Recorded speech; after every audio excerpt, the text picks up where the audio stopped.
क्या आपको बिल्कुल नींद नहीं आती? सो कॉल्ड इंसोम्निया से क्या आप परेशान हैं? या फिर अगर आपको नींद भी आती है तो वो इस हद तक डिस्टर्ब होती है कि आपका पूरे दिन कुछ भी काम करने का मन नहीं करता। आपको पता है, जितनी इम्पोर्टेंस आहार और ब्रह्मचर्य की है जीवन में, उतनी ही ज्यादा इम्पोर्टेंस है निद्रा की।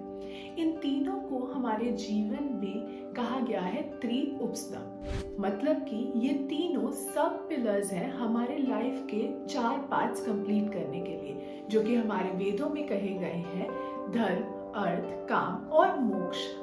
इसका मतलब तो बहुत ही ज्यादा है स्लीप इम्पोर्टेंट।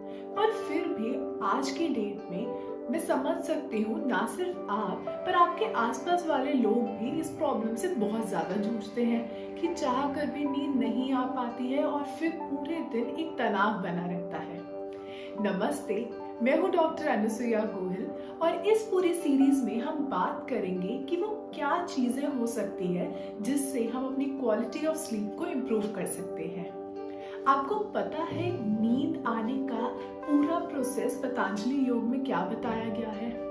उसमें कहा गया है कि जब एक इंसान अपनी नींद में होता है तो उसका दिमाग, माइंड या फिर मन जो है वो बाहरी सारी कनेक्शन से टूट जाता है और तभी वो गहरी नींद में होता है। और आयुर्वेद में इसे फर्दर एक्सप्लेन करते हुए बताया गया है कि नींद तभी आएगी जब हम अपने मन को बाहरी सारे विषयों से, मतलब कि बाहर जितनी भी चीजें हैं, जितने भी कनेक्शंस हैं हमारी सारी इंद्रियों के साथ, मतलब हमारे सेंसेस के साथ, उन्हें ब्रेक कर दें। हमारी इंद्रियों का थकना हमारी नींद आने में बहुत इंपॉर्टेंस रखता है। बट ये कैसे पॉसिबल है? जब हम सोना चाहते हैं हम तो अपनी आंखें भी बंद कर लेते हैं, अपने कान भी बंद कर लेते हैं, मुंह तक ढक लेते हैं ताकि नींद आ जाए, है ना?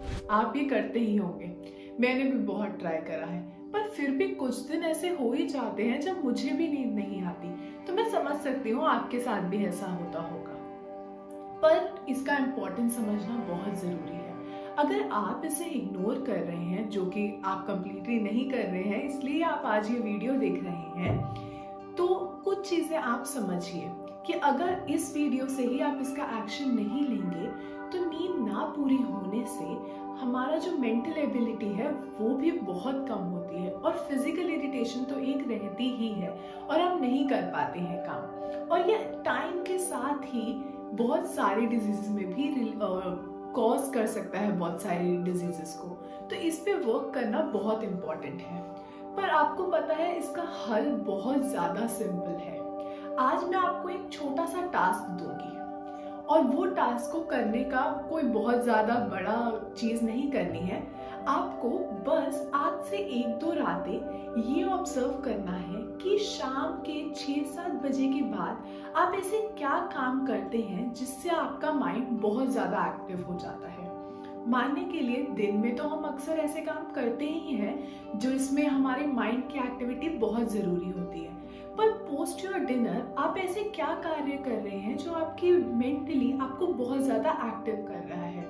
इसके कुछ एग्जांपल्स मैं आपको देती हूँ ताकि आपको ये लिस्ट बनाने में और एनालाइज करने में बहुत आसानी हो। जैसे कि आप कैसे टाइप का टेलीविजन वॉच करते हैं ज्यादातर रात को, या अगर आपको बुक पढ़ने की आदत है तो आप कैसे टाइप की बुक्स पढ़ रहे हैं। अगर आप म्यूजिक लवर हैं तो वो कौन से सॉन्ग्स हैं जो आप रात को ज्यादातर सुनते हैं। ये चीजें नोट करनी बहुत इंपॉर्टेंट है। आई होप आप अगले वीडियो तक ये पूरी लिस्ट बनाए रखेंगे और मैं आपको बताऊंगी कि जो आपके जीवन में आपको 1/3 टाइम आप करते हैं, मतलब अपने पूरे जीवन के स्पैन में आप 1/3 टाइम सोते हुए बिताते हैं, उसकी क्वालिटी आप कैसे बढ़ा सकते हैं अपने आप को मेंटली और फिजिकली हेल्दी रखने के लिए। मिलते हैं अगले वीडियो में। नमस्कार।